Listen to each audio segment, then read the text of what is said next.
ചൂടേറിയ മരുഭൂമിയിലൂടെയുള്ള യാത്ര ഏത് കാലത്തും ഏത് സമയത്തും ക്ലേശമേറിയതാണ്.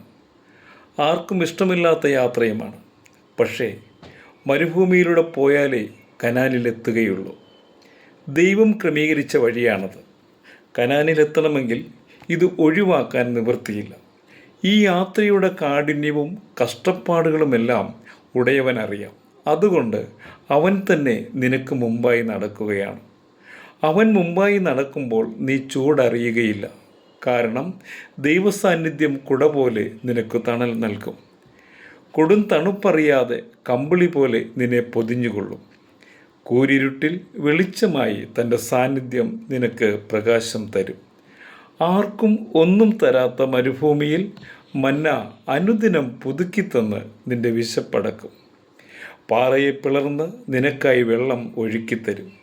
നിന്റെ വസ്ത്രം കീറാതെയും ചെരുപ്പ് പൊട്ടാതെയും യാത്രയുടെ അന്ത്യം വരെയും താൻ പരിപാലിക്കുന്നു. ആവർത്തനം 29 അധ്യായത്തിൻ്റെ 40 വാക്യം ശ്രദ്ധിക്കുക. ഏറ്റവും ചെറിയ കാര്യങ്ങൾ പോലും ശ്രദ്ധിക്കുന്ന ദൈവം നിന്റെ സമസ്ത കാര്യങ്ങളും പരിപാലിക്കും. ക്ഷീണിച്ചിരിക്കുമ്പോൾ തണുപ്പിക്കാനായി ധാരാളം മഴ പെയ്യിക്കുന്ന ദൈവമാണ്.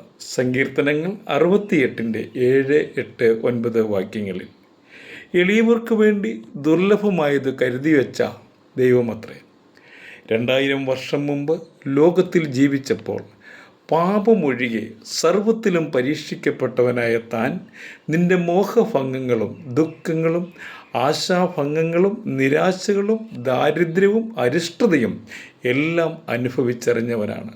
അവനത്രേ നിനക്ക് മുമ്പായി നടക്കുന്നത്. ആ ദൈവത്തിൻ്റെ കരങ്ങളിൽ നമ്മെ തന്നെ ഒന്ന് സമർപ്പിക്കാവോ?